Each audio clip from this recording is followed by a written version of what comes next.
All right. Recording started. Radical. All right. All right, everybody. Welcome to my class, Monsterdom and You, an intro to Monsterdom and roleplay. I am your host, Cyrano. I'm a Tengu, which is a bird monster that we'll get into a little bit later. And I've been doing Belegarth for 7 years. And as I introduced myself earlier, I have been a monster for also 7 years. So let's get into it. What is a monster? Okay, so monsters are, to begin with, non-traditional fantasy races. So they are the adversaries of good. They are not the focal point of the story. They're the other guys. And so they are not typically the protagonists. That's what these races are. They are chaotic and destructive, although being one of these races doesn't inherently mean you're evil. But that's just the culture that we have in Belegarth, is that these races are generally chaotic and destructive, and they're adversaries to what are considered orderly races. Humans, dwarves, elves, hobbits, things that are portrayed in a protagonist light, um, is what being a monster is the adversary to. So we want to be the bad guys. And you say, how do I be a bad guy? How do I look like a bad guy? How do I play that part? And for monsters, it's expressed primarily through racial traits that you can see through your garb or the way you put on war paint, um, as well as other insignias and identifiers, that people can recognize that one race will collectively appropriate so that they look the part and are recognizable. So monster races. There are a lot of options to choose from, and I've got some pictures after this slide so we can kind of see some examples. But there are our standard kind of monster races, starting with this first point. Goblins, our green short friends who carry knives. Orcs are big, loud space fungus monsters, bulky and mean. We got trolls. They don't love the sun, typically, often hanging out in shady areas, big and purple. And we got ogres as well, who are like giant, muscular, elemental acolyte type characters. They don't really paint their skin up. So those are like the standards. Then we've got reptilian races like kobolds, orange underground dwelling monsters who look like lizards. Lizard folk are, if you're familiar with Warhammer 40K, they are basically that, but they are basically from another dimension, and they're reptilian. And then we've got some undead monsters, which are death risen and hobgoblins. Then we've also got more beast-like monsters. So Tengu, which are bird type monsters. Deep ones, which are sea creature monsters. They typically have fish characteristics of like one particular fish. Gnolls, which are hyena type monsters. Kepri, which are bug monsters.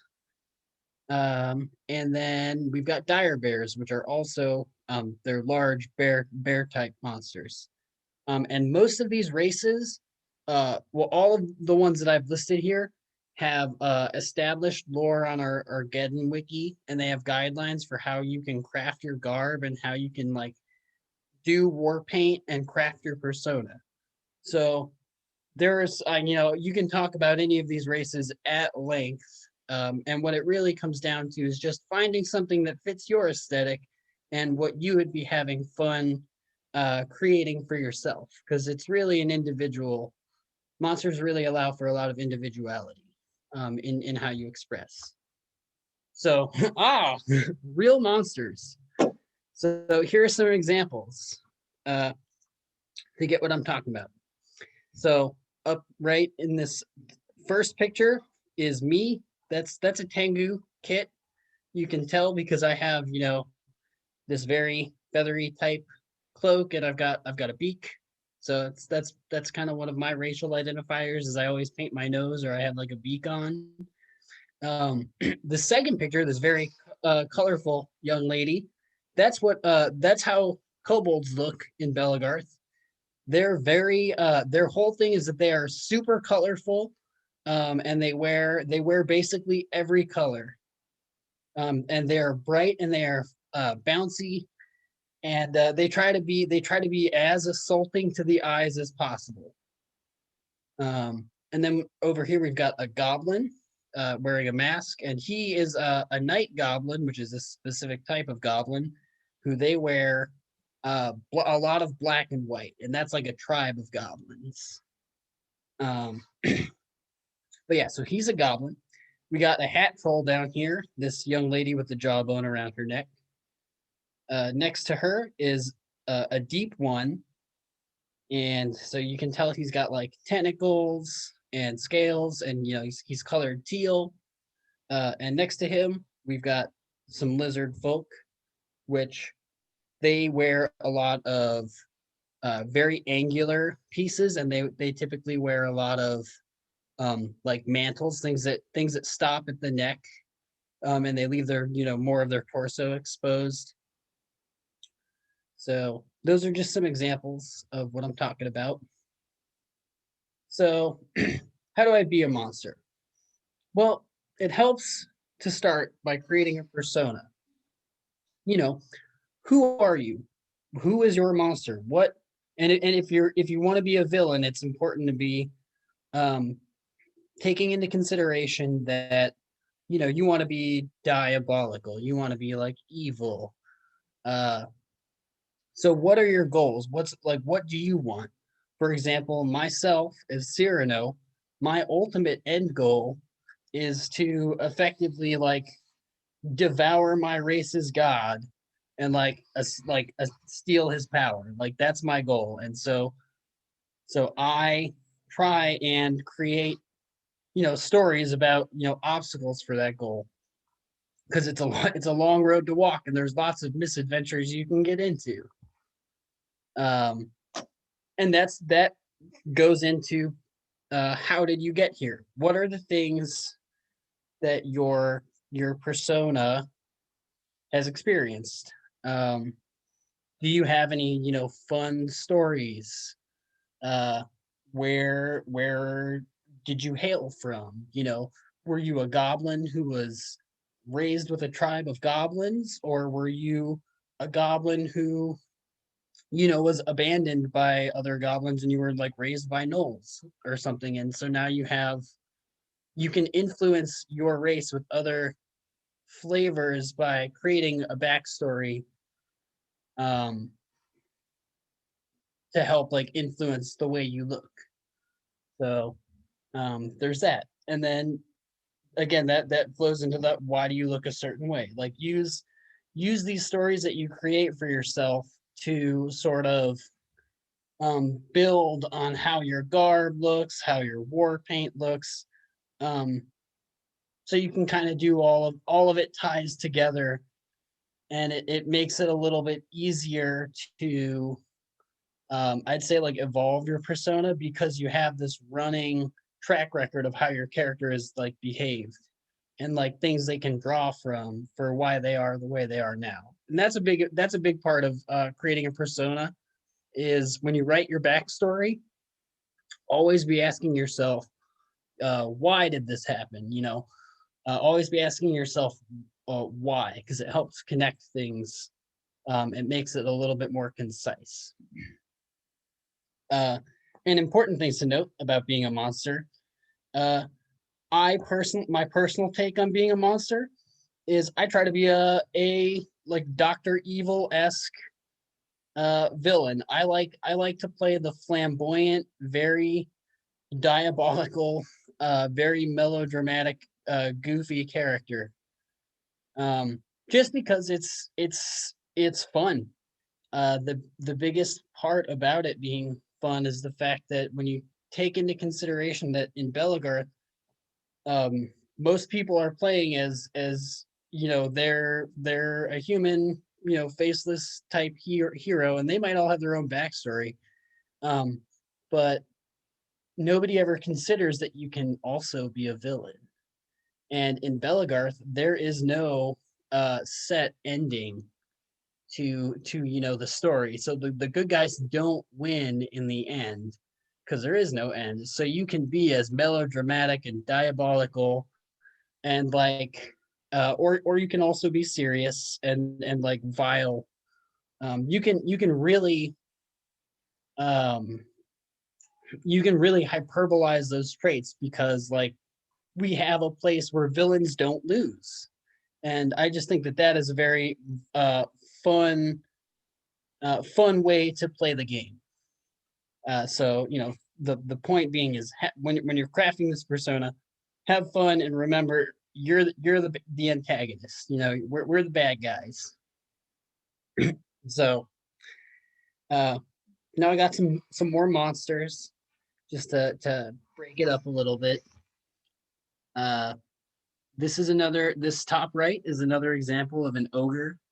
And ogre at top right and bottom, or top left and bottom right, my apologies, are all ogres, and you can kind of tell they wear like drab browns.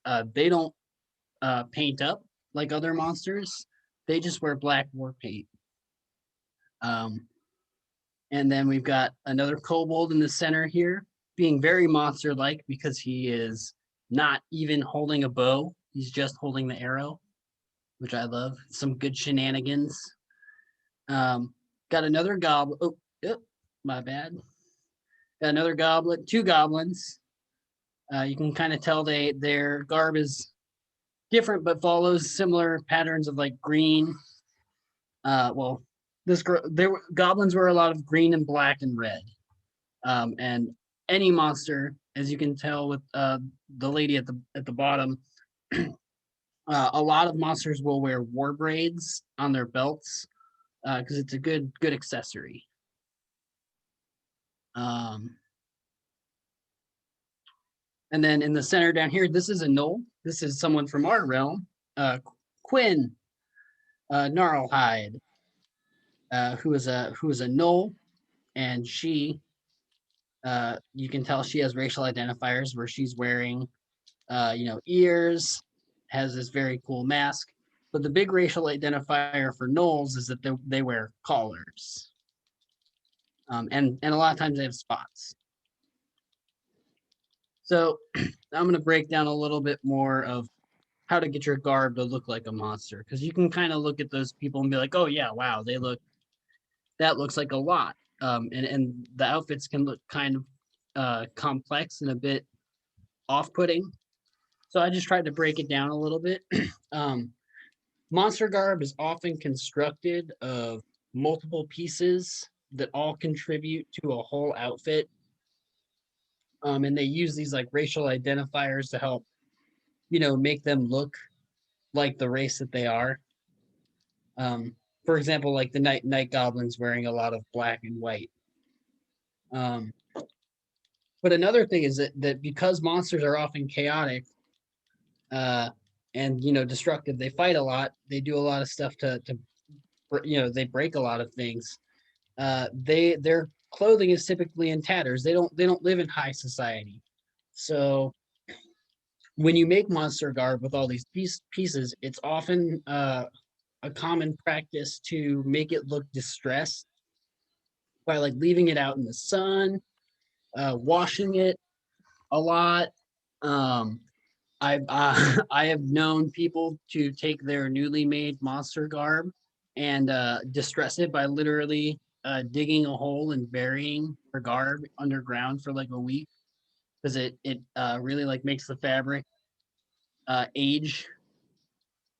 So you can just do these different techniques to add some extra detail to it by distressing the fabric that you have, and that really goes a long way. Uh, On top of that, you can use accessories like off-field props that aid in your aesthetic. So like having a staff with like a cool staff with like beads and lots of like a skull, or I have a staff that's covered in feathers and has a bird with like a spring head on it. Just doing cool stuff like the accessories are a supplement or a good supplement to lore that you've already written, because it's fun to write lore about having a mystical object, and then you can take that and then you can make it real, and then that also adds to your aesthetic, and you get some more lore out of it as well. But one of the biggest things to being a monster is painting your skin with food dye. uh that really brings it out. Goblin, and it's you just buy food coloring. It's water soluble, and you can just put it on your skin based on whatever monster race you are. Like goblins and orcs are green, so they use green. Uh, Lizard folk have different colors, so some are red, some are white, some are. I know there are some use purple. If they're a black lizard man, they will use like purple, or white with like black scales on it. So yeah, painting your skin to match your color is part of it, and then you can also use lots of war paint on your face and body, to get more of um, uh, I guess barbaric look is the way I would describe.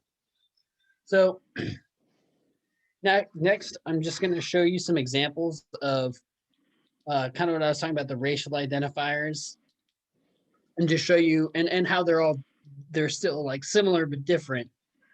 So here's what some goblins look like. We got a bunch of different goblins here. Um, you can see again, they all wear a lot of dark colors, all paint green. Typically wear some black face paint. Um, you know Stuff like that. Also, they wear a lot of like black and white, or like checkers is also popular with goblins. But they're the most ubiquitous, so they kind of wear. Um, I would say they wear the most. They're the race that wears the most like rags and piece together garb is a good way to put it. Their garb is typically has the most like pieces to it. Next is kobolds.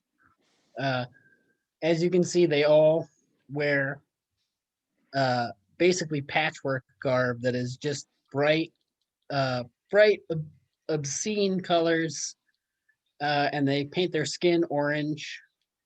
That's the biggest identifier for a kobold is bright colors and being orange, and your garb is typically patchwork like this. But when you see it, you know that person's a kobold. Lizard folk are an up and coming race, getting pretty popular. Uh, Up here, we've got some red lizard men.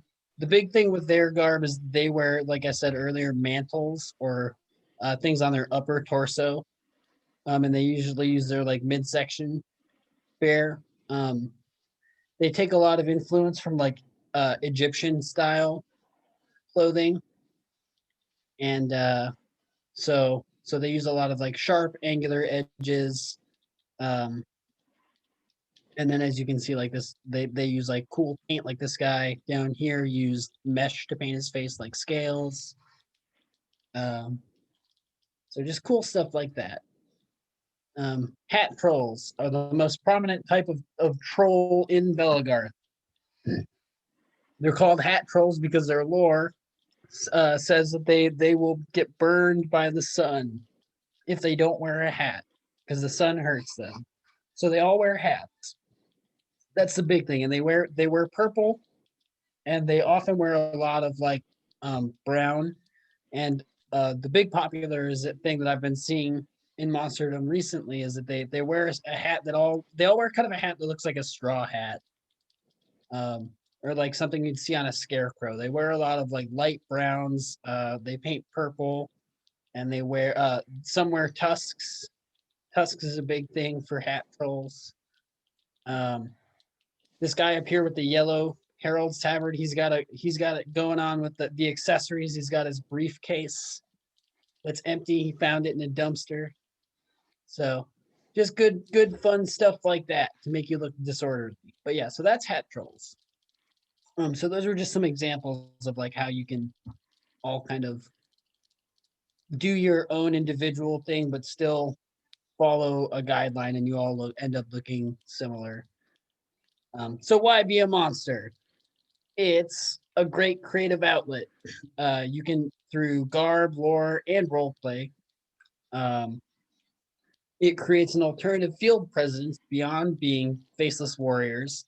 Like I said, by being a monster, you get to be a part of the like, hey, we're the bad guys. Like you get to grandstand and be fun. You get to gamify it a little, or make it a little bit more. You get to add a little. There we go. You get to add a little flavor to the game, outside of just everyone fighting and being you get to inject some shenanigans into it, and it adds some immersion. You create a side for other people to immediately be like, oh, I don't like those guys, but in a fun way.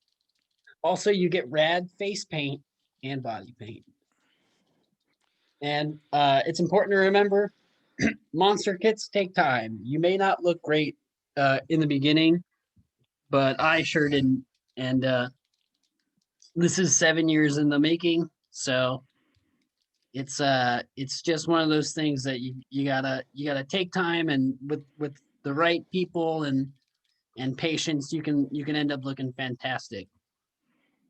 So that's my presentation. Thank you for listening. That's wonderful. Can you hear me, Cyrano? Yes. Sure can. That was awesome. Thank you, Cyrano. I really enjoyed the presentation. I love the PowerPoint. So next, what we're going to do is we're going to open it up for like a quick panel kind of style discussion with Cyrano here. I'm sure a lot of you here have questions. I know I do. So we're going to ask Cyrano those questions. If you have a question, please use the chat feature. Just type in next, and then we'll go to you for your question that you can ask Cyrano directly.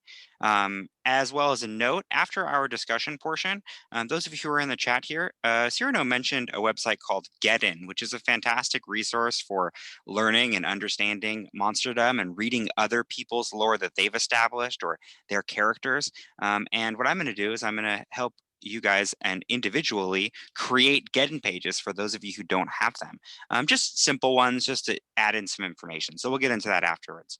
So yeah, discussion, please go ahead and type next in the chat if you've got a question, and Cyrano will answer them for you.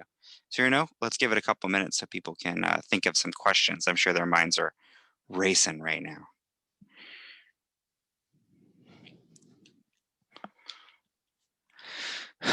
Oh man, Cyrano, that was really neat, dude. I really enjoy. There we go. We got a question right now.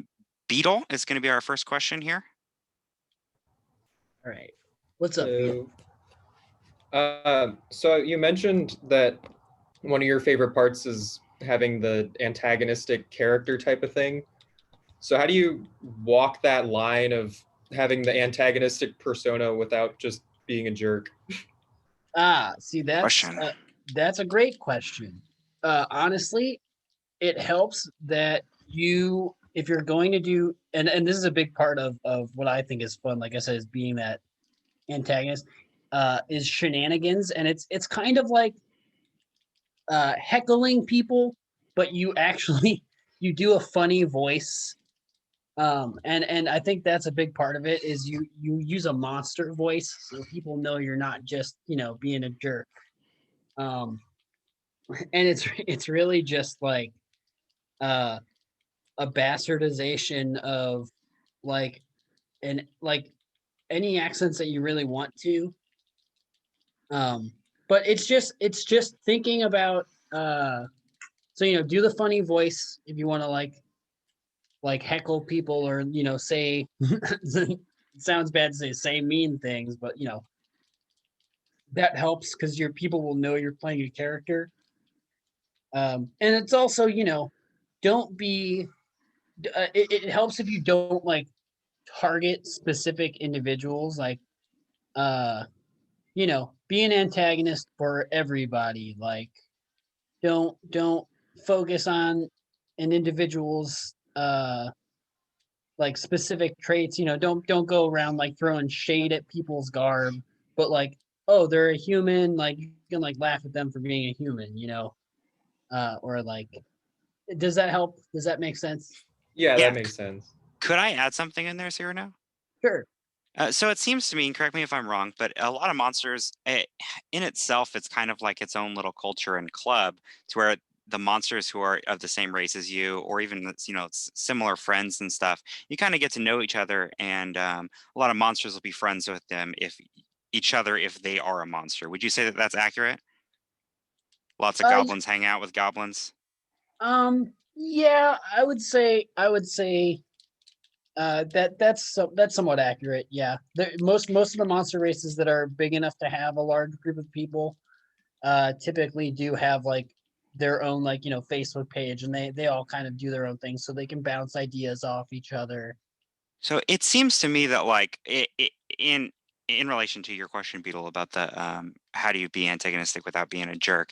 It seems like if someone's in on the joke, you're less of a jerk, And if you're doing this alongside people who are also in on the joke and not people who are unaware of the context, these things seem like they're more playful jests as opposed to being offensive, correct? Would that be a safe? Yeah, that's a great way to put it, Carps. Yeah. Because there is always a line when we do role playing and stuff, is if people are not aware of this, what we're doing, it can come off as being potentially offensive. And we don't want to do that, of course. Yeah, and that's actually, sorry, I didn't mean to cut you off there. No, go for it. I was gonna say that that's actually specifically why I like to play my persona as like the Doctor Evil type, like archetype, because it's like people know that I'm being very silly, and like I try to make it obvious. And it's also reading people. Like, people will know you're being goofy, but then if you push it too hard, then you kind of you know it's just recognizing boundaries too. That makes sense. Beetle, since you have the mic, is there any other additional parts to that question you would like to add? No, Or has I mean, everything been I answered? think that was a good explanation. Nice. Okay, so our next person in chat is going to be Wisp. And as a note, anybody who has even already asked a question, you don't just have a limit of one question. If you come up with something else while somebody else is talking, go ahead and throw next in there again, and we'll get to you, okay? Thank you. Now, Wisp, you have the mic. Okay, thank you, Carps. I just wanted to ask because I was thinking about doing makeup, right? But the thing about makeup is that, if you put makeup on your face, then you have a face mask, and then you pull down the face mask, it messes up the makeup, or you're out there, you're sweating, and your makeup starts running. Is there like a specific brand that you buy that's resistant to that? Or is it just like food paint, and then if it gets messed up, you just wash it off and do it again? So the painting is typically, I will do, most monsters do color with food dye, like to get their whole like body color. So like, as you can see, like, I'm completely blue in these pictures, except for some of the older ones. But you'll do that, and then a lot of people I know will use like stage makeup for um like actors who do theater. Stage makeup tends to be sweat proof. But they do sell sweat proof makeup. I personally use acrylic because I don't really do a ton of war paint. And if it flakes off, it's really easy to just reapply some. Uh, but yeah, it's I would recommend stage makeup if you're really trying to do something that lasts and is really cool, and will last all day while you fight. If it's something that's a little bit more crude, I would recommend acrylic paint. And if you're going to do something on your eyes, I'd recommend stage makeup too. But like, on my nose, I do acrylic paint. On my cheeks, I do acrylic paint. On my arms, I'll do like acrylic paint. Okay, that makes sense. That's all I want to ask. Yeah, no Remember, worries. I remember that we would mix, because I Carps was a monster for a little while, which is really fun. I really recommend it for anybody. But I remember when we would paint up blue, we would mix some sunscreen in there. I don't know why, but that made it just like feel like it lasted so much longer when we did that. Have you heard of that, Cyrano? People mixing sunscreen with their. I personally have not ever done that. I don't know if people do that, but I can. That's something I'd have to get back to you on, to be honest. It felt like two That birds, sounds one smart. That stone. sounds a lot smarter than that sounds smart. Like if that works, I'll do that. um, Very neat. Painting is really interesting. From personal experience, as an ad to anybody who might be interested in painting up or be in a monster that is going like regularly paints up. I remember for me, I would, after painting up blue, I would have blue in the beds of my nails, like after an event for a couple of days. So for those of you who that's not something that is possible, like maybe due to your job or your personal life, that is something that I can do as like a warning. Cyrano, have you had similar experience with staying blue after an event? Yeah, so that is part of it. The food dye will stay under like your fingernails for like a little bit. Um, so that is a part of it. But it does. I found that it washes out within. I would say if you take maybe 3 good showers, all you really end up with is like blue cuticles and maybe a little something like in your ear if you're not good about washing your ears. But I've never really Nice. had too many problems with it being bad for more than like a day or two afterwards, as long as you're showering, because it's water soluble. But Oh, yeah, that's definitely a genuine that does happen. Like cars, your concerns are a legitimate thing. But uh, that's oh, in the chat, we have a comment here from Kuma that says, Meron, I don't know if I'm pronouncing that right, but those of you in the video or in the chat can read that, does decent special effects body paint. So that's something worth looking into as well. Very neat. Was there any additional parts that you wanted to add to that? I'm sorry if I cut you off, Cyrano. oh no, just but there are I will say actually there is I will say though, so blue and green definitely, but like for example, if you were to be a kobold, I know that orange paint really comes off really light and you'll almost end up like sweating it off. Same with red. Red will typically wash off. And it honestly like at its worst, it looks like you have like a sunburn, and that's just after you sweat it off. So like when you shower, it goes away almost completely. It's mostly Nice. it's mostly those darker colors that will stain you, but like red, orange, those will come off pretty easy. And all of that food coloring based stuff will wash out of garb because it's water soluble. That's But awesome. there's sorry again. There's also races that don't paint up like that. Like ogres don't use paint; they just use war paint. So yeah. Um, so there is no currently any additional questions in the chat. So that means I, Carps, um, creator of questions, will be asking a bunch of questions to Cyrano. Oh, next. We got a next in the chat. Oh I'll my hold god. my questions and we'll give the chat to Igwa. Igwa, you have the mic. So it's not really I guess it's like a discussion topic, but Cool. when it comes to like building lore and stuff for your monster and your character and your race, what kind of like thought process do you go through with? Because I'm sure some people here know, but I helped create the plant race, and we kind of try to base everything on like Celtic lore and Gaelic language and terminology and stuff. And we also made it very like kind of open to interpretation. So what kind of like stuff do you like to do with your monster lore and your stuff like that? So I like for Cyrano specifically, I consider myself a bit of a Don Quixote of chaos. So I really just like to write stories that like I treat it like it's my OC. So like I'm the main character. So and I'm also like a villain. So I'm just like how kooky and crazy can I get? So I usually try and take stuff that is just something that interests me.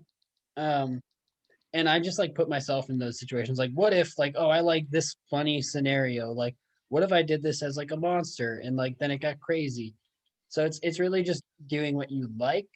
But when I was writing the Tengu race, I took a lot of inspiration from like the Maori, because I was like, okay, I started and I asked myself, what is like the status quo of my character? Like, oh, okay, they don't have a lot of power. Okay, so how do they get power? They do these things, and you write a situation in which Cyrano has now obtained power. Now Cyrano has a taste of power, realizes power is great. How do I get more power? Oh, our god like eats souls.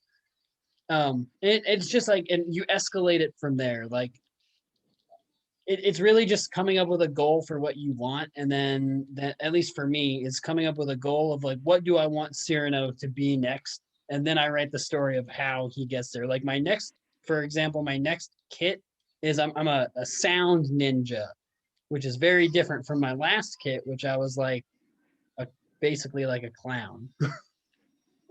um, and so yeah, it's just like I want my kit to be a ninja kit. Okay, how did Cyrano learn all these like tricks? Like where like, and so it just comes up with those stories of like, this is who I am now. How did I get to there? It sounds to me like Cyrano's approach is very organic, and it's almost like a flowing, living lore. I personally I really like that. So you started with like a base of inspiration from. I've seen it a lot with. Hello, welcome. We're having a discussion about Monsterdom. Cyrano has just went over like a PowerPoint about Monsterdom, and now we're having a general discussion about some questions that our host Cyrano can answer. So it sounds to me, Cyrano, like a very common thing for monster races is that they almost like borrow from a pre-established culture that's been created, either past or present in modern world as their base. Would you say that that's a common aspect for most, if not all, monster races? Yeah, a lot of them pick like a geographic location, and they're like, okay, we'll build from this culture's geographic location. And that has to do with actually the one of the main monster lore stories that ties all the monsters together, is a story about all of the monster gods deciding where their races would live. They tossed stones onto the planet, and each stone lays where the races grew to be. So it's like that's how they get their culture from, like, oh, we existed in these geographic locations. So, Cyrano, will you tell us the story or the interpretation in which you like the best of the story? yeah, okay. I'm not a big storyteller, so Is everybody down with hearing the monster story? Yeah, I'm excited about it. Cyrano. okay. So I don't know all the names of all the gods, but it starts like this. So the very first god was the god of the bugbears. His name is Marjack. And so Marjack creates this race of monsters, and he's like, these guys are awesome. I made bugbears, and all the other gods um, see him make these monsters, and they are like, oh, like, we want to do it too. So they copy him. They all make their own races, like in their image, or however. So they all make all these races, and they're like, okay, well, we need to determine like where they'll live, because they can't coexist. Like, these monsters will like kill all these elves, or so the gods are vying for influence with their races. So they decide that they will have a stone throwing contest, and wherever these monsters throw their stones, wherever the stone lands is where their race will live. And that's how these monster gods draw their boundary line. And it's also like humans and elves and dwarves as well. It's all the gods, not just monster gods. So all the gods are like, sure, stone throwing contest. And then Marjack goes, okay, so I am going to practice my stone throwing so that I can hit the exact spot that I want. It's like a lush green forest for his people. He's like, I'm going to learn how to do this, and I'm going to get the most prosperous land for my people. So he practices uh, for the entire night up to the day that they have this stone throwing contest. And so the gods all go, and so the deep one god casts his stone into the ocean because he knows that his people will thrive there, and it sinks to the bottom. Tengu god casts his stone into also into the ocean, but his stone is made of wood, so it floats. And so it just drifts in the sea and floats. The human god throws their stone into the plain, like temperate rainforest, like plains, because they know that it'll be like safe, relatively safe there. It's neutral, and like their people can adapt to pretty much anything. So he throws it into the plains.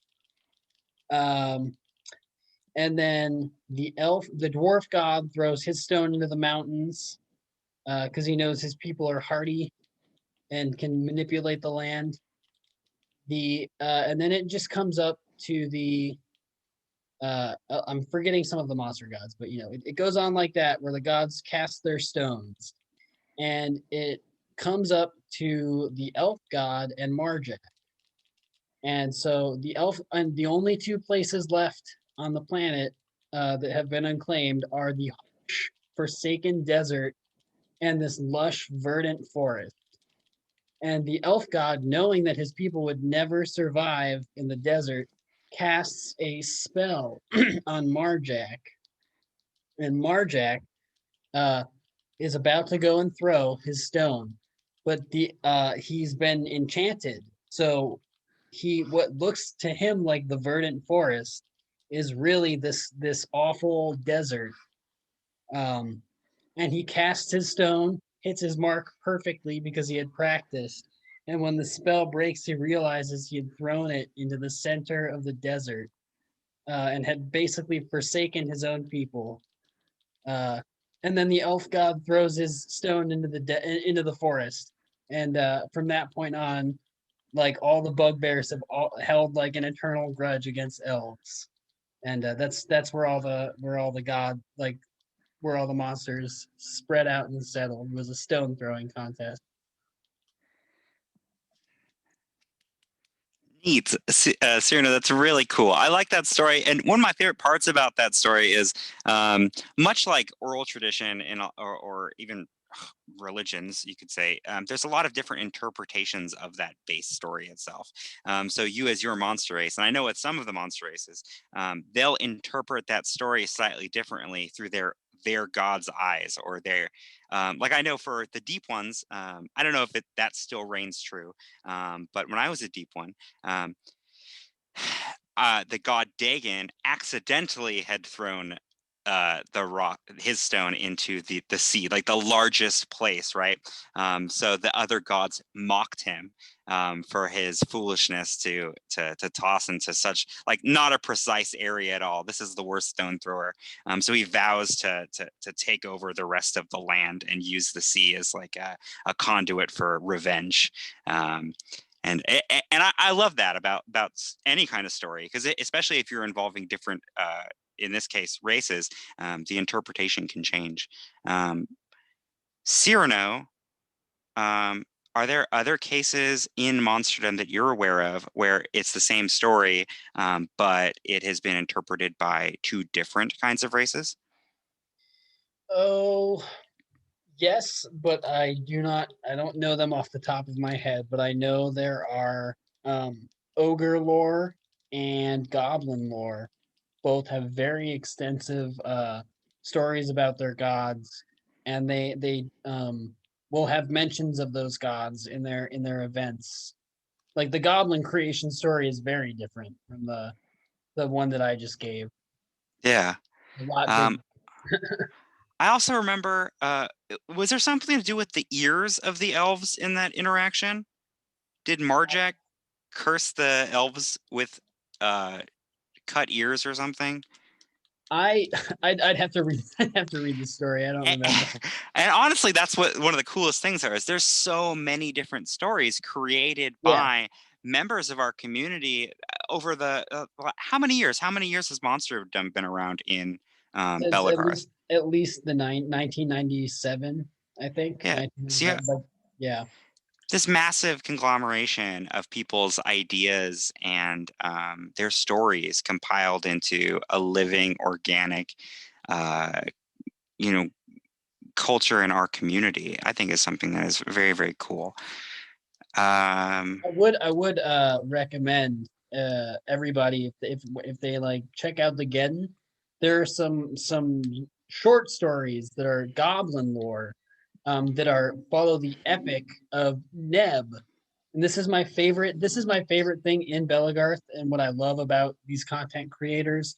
Um, it is this series of like I think 7 stories, 7 different like short stories. They're like maybe a wiki page long. About this great goblin king named Neb and his adventures. And they actually have a King Neb prop from like what happened to him in his stories. And it's this head that they bring to events, and the goblin people who like are goblins like treat it like it's something very important. And it's cool to see it getting passed around like after reading those stories. You're like, oh shit, you made this real. Like this is like within the canon. Like this is a real thing, and it's really cool. And the stories are good. The story and like I recommend you read them because they're good. Some of my favorite ways of hearing these stories is from like Belegarth events. I know we're not currently having Belegarth events, but having monsters that are well versed in their individual culture of their race tell these stories because they've told them, tens of times to people. It's really nice hearing those stories from either the people who created the story or just someone who really felt a connection to the story. I remember at an event, I think it was Harvest Massacre, or maybe Silica Vale. I remember Pip telling a story about how goblins invented the various weapons. Or sorry, not goblins, but kobolds invented the Kobolds. various weapons because Yep. kobolds invented everything, right? Kobolds And these invented everything. yeah. And it's really nice if you guys get an opportunity to sit around a fire to ask a monster to regale you with a story in which they're familiar with. I recommend it for sure.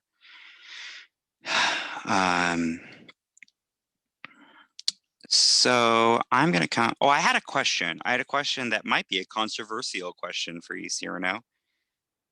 You ready?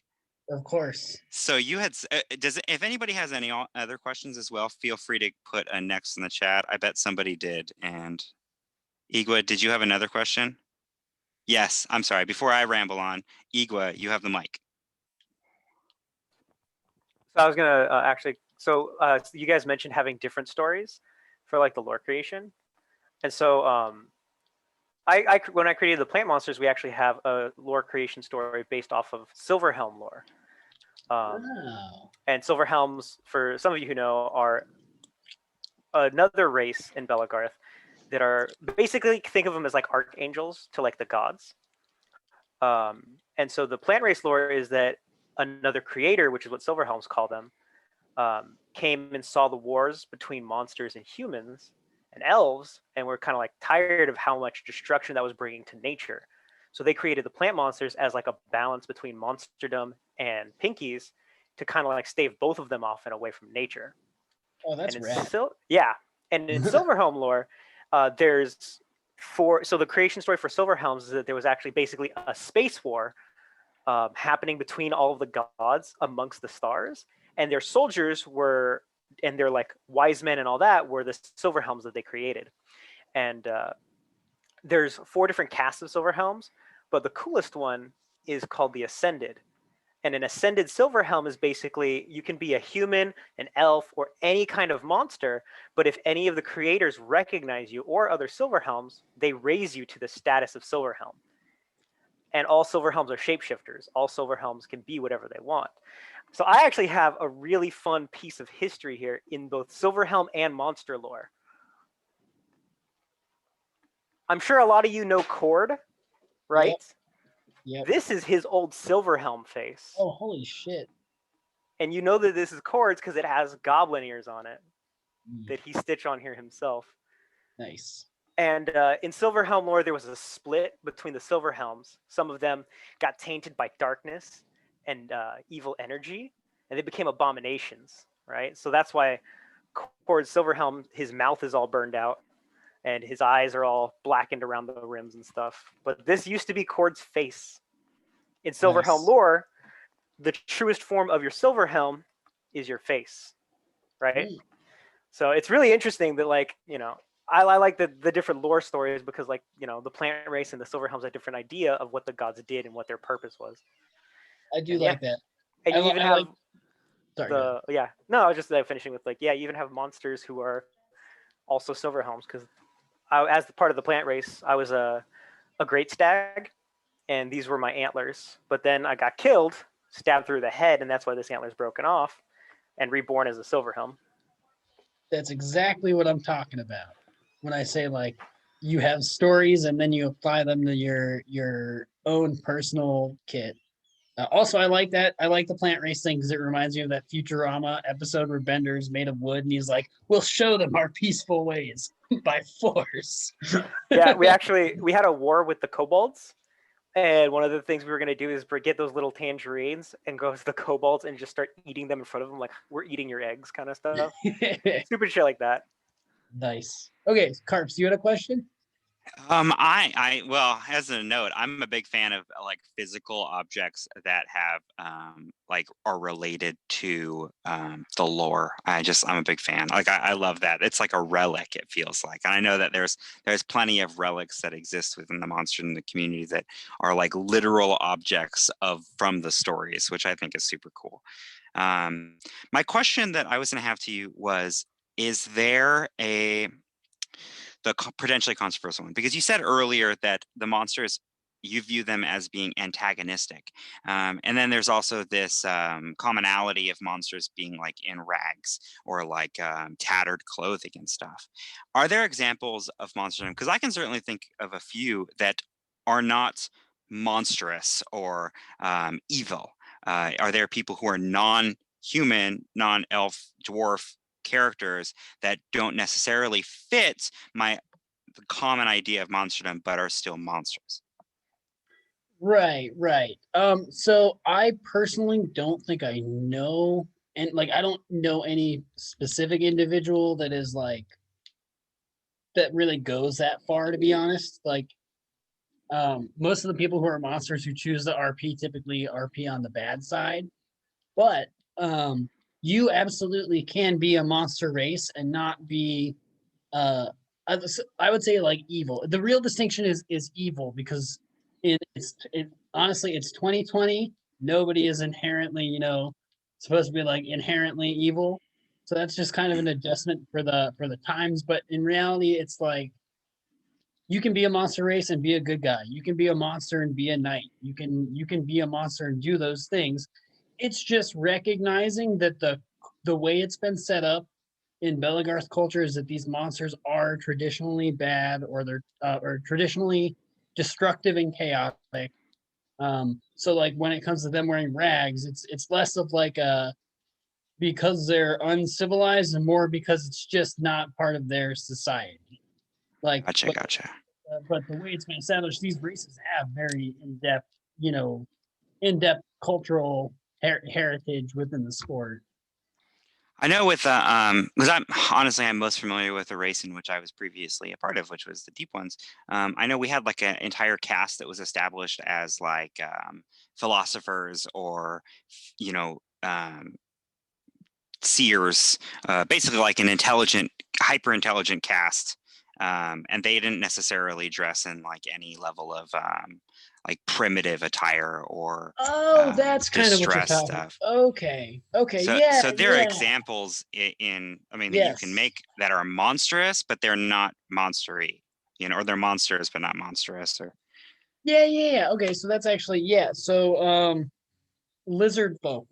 There are some lizard folk, like Dalany. She's a member of my unit. She's a female lizard woman, and she is white lizard men and lizard folk. Sorry, white lizard folk are considered like they're like the scholars. They're like the seers. They're the religious ones. And her garb is very much like, yes, it's white and it'll have like that mesh and like the scales and stuff, but it's not rags. Like she wears robes. But it's more that they try and take influence from things that already exist.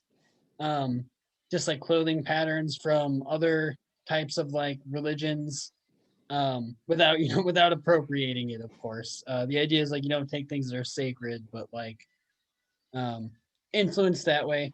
So yeah, there's lots of like subsets of the races that where the role that you play may not inherently be like I go and smash and murder people, you know. And most races have some form of that. It's just things that come to mind is like if I wanted to present myself as a vampire. Vampires aren't traditionally very monstery. Yeah. That's actually something we really try and encourage now. Um, uh, Peek behind the curtain. This is almost like a campaign for me to. I'm trying to get people to be more monsters. Uh, but the idea is that barbaric monsters exist. We definitely want like more like if you want to be a vampire, that's something people will help you do, and like that's something that like we act like horde. I'm in horde monster unit. We would love to have another monster unit or group of monsters that are not the traditionally barbaric what we have in Belegarth, but to have those other we call them gothic monsters. That's what we Gothic monsters. gothic monsters, which are more like uh they may come from like a more human society, or they may be like undead and have like maintain like social standards and things like that. Uh, but are like unnatural or like fey. Plant race. Yeah, that's awesome. Okay, so I'm looking at the chat. We have a comment from Kayla. Dude, where are all the maidens? That's actually interesting. So maybe I'm interpreting that are there like is there female representation in Monsterdom as like actual player characters and as well as in stories? Is there female representation in Monsterdom? Yeah. Oh, I want to know for the actual like the Belegarth group at UCI. Oh, okay. So yeah, so we have this is an aside because it's not technically related to the class itself. But Sword at UCI has plenty of members that are women. There isn't a large representation here in this meeting here, but yes, to answer your question, there are. Yeah, we're not practicing right now, but we all meet up. Actually, if you could though, could you answer my question, my interpretation of Kayla's question? Oh yeah. There actually is. There are who was it? Like ogres. Have a lot of in lore have a lot of representation with like having female gods playing critical roles. Same with goblin lore. As well as just like prominent women in Belegarth, like as people. Yeah, there's quite a few monsters. Some I would say like some of the best monsters are, in my opinion, are women. Uh, if you know Salamander at all, she's a Midwest fighter. But she's probably the best goblin I know. She's a fantastic role player. And Nice. I think I've seen her kit. It's very cool. yeah, she's what you call a witch doctor, which is a goblin achievement for basically storytelling. You tell these stories, and you have to have like a crowd, and they like you have like judges for how well you do. Like other goblins, or like judge how well you do. So there's lots of cool stuff within the race like that, where they have like races have like achievements you can try and do. But There's Tonberry too, right? Yes, Tom Berry. Tom Berry is an amazing fighter, and she's a Kadeen, which is like the goblin race is like they're it's becoming like basically a warrior of their like a high caliber warrior by doing insane fighting crap. Nice. Yeah, they're very talented. Um, that's awesome. I think I don't know if you're familiar with the story Cyrano, but one of my favorites. I think their name is Rashmish. It's like a night goblin I don't know them. lady. Do you know that? Not a real person. I think it's a story Oh, character. Um, well, there's a story that I'm probably going to butcher because I haven't heard it in a while, but I'm pretty sure that it's like a goblin general who is a woman, and the story of the Obellies. Have you heard of that one the with eyes the of eyes? Obelli. Yeah, the eyes of Yeah, Obelli. I have one. you have one. It's like in your pocket right now, right? No, it's at my parents' house. It's like a Infinity Stone style story, right? Yeah, they're the eyes. For context, the eyes of Obelli are there's a giant wooden spider that weaves the web of fate, and the eyes of Obelli are its eyes because its name is Obelli. And one of the ogre gods, Utesni. Well, I think it's Utesni. Maybe it's no, I think it's Utesni. No, Ugangi. Ugangi. Sorry, there's like four ogre gods. All gods of elements. All start with U. I think Ugangi stole one and put one in his eye. Nice. Yeah, there's a lot of notable. I think is a really neat thing. If anybody has any more questions, throw them in chat. I think I had another question. I have to remember it though. Cyrano, since you've been talking about this, is there any maybe frequently asked question that you have heard that you would like to answer for us? Maybe ask yourself a question. Uh, Oh, we have more in the chat. oh, we have more questions. Oh no, I'm sorry. I'm just talking to myself. You go. Go ahead. Oh, I actually don't really. I feel like I tried to cover. I tried to cover everything that I had issues with throughout my journey because I will admit I'm probably not I'm not what I would consider a very good monster, but I try. What do you mean? Break that down for us. What do you mean by a good monster? Are there like bad monsters, or do you mean I like would by so well, comparison to others?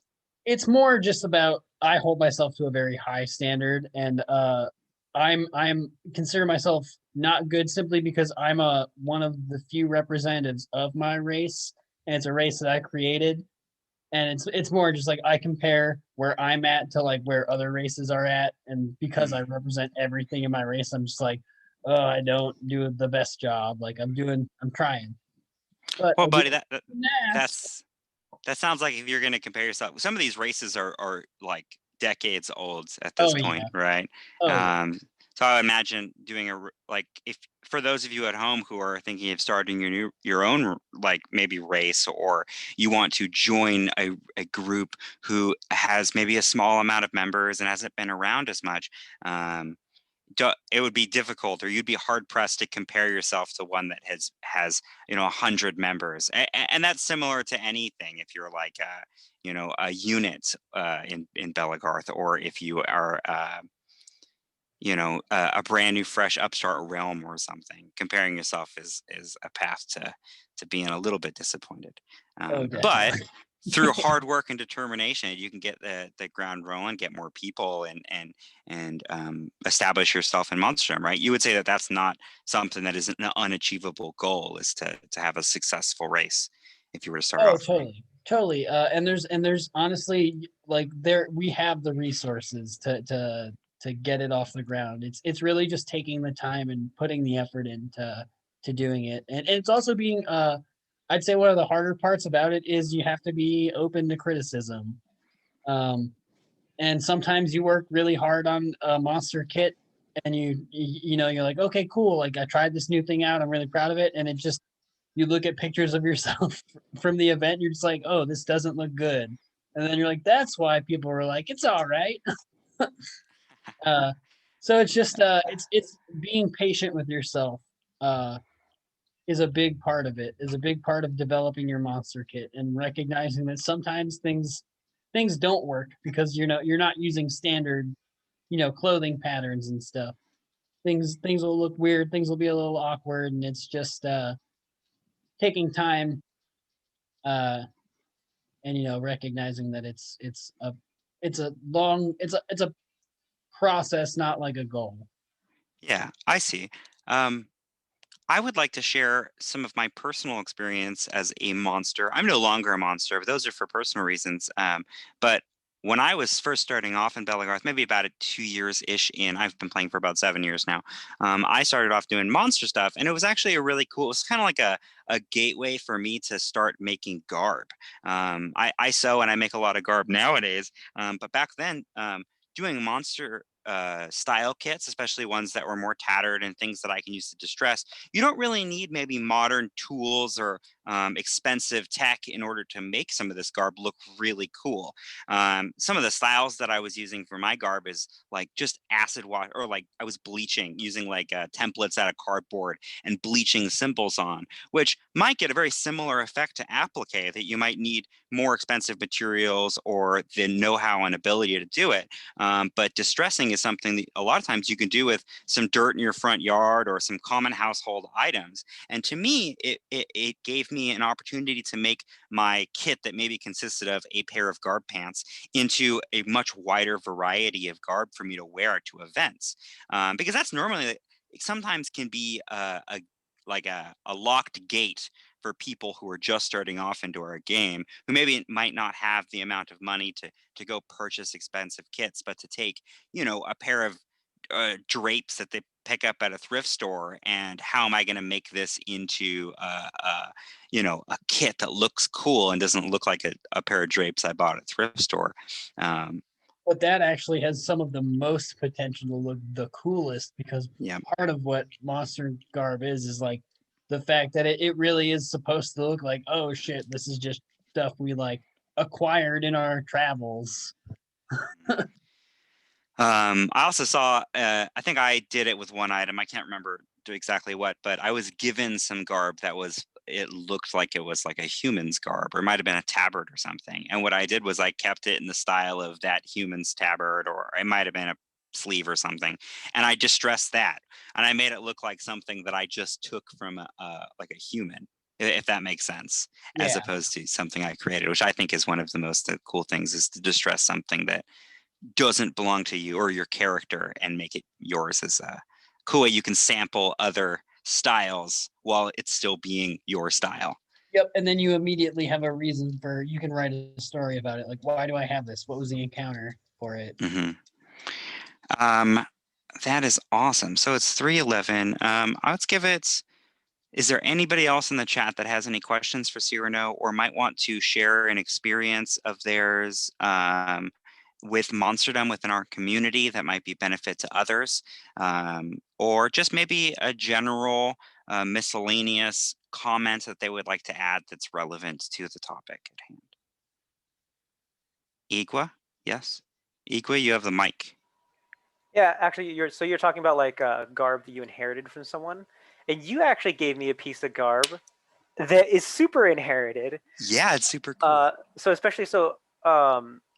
It's from a guy named Entum, who passed away, and Carps didn't really have any idea about it, but it was like a really cool piece of garb. It was very planty. It fit my aesthetic when I first started the plant race, and I wore it to my first War of Wrath, and I had 4 people ask me where I got the piece of garb, and someone finally told me why it was so like impactful to them, and it's because this guy was super like giving to the community, and he passed away from cancer, and he knew he was like gonna go, so his last like year of life, he just gave so many things to people who needed it. And the person who told me like a really personal story with this guy was Ronan, who Ronan's a leather worker. He makes a lot of stuff. He's a very handsy, crafty guy.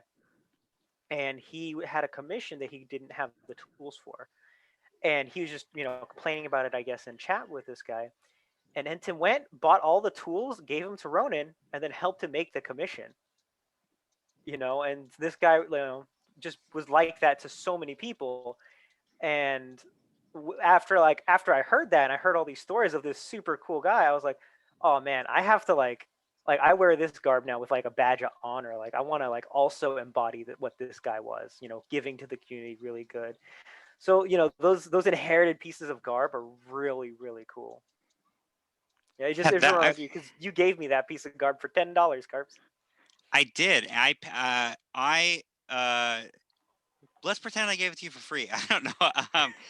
No, so how I acquired it was actually, even that started with some level of involvement with Monsterdom.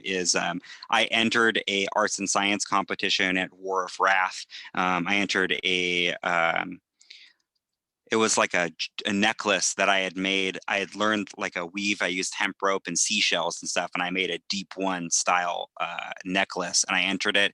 And they had, which is not a common thing. They did a cash prize for the ANS competition for that.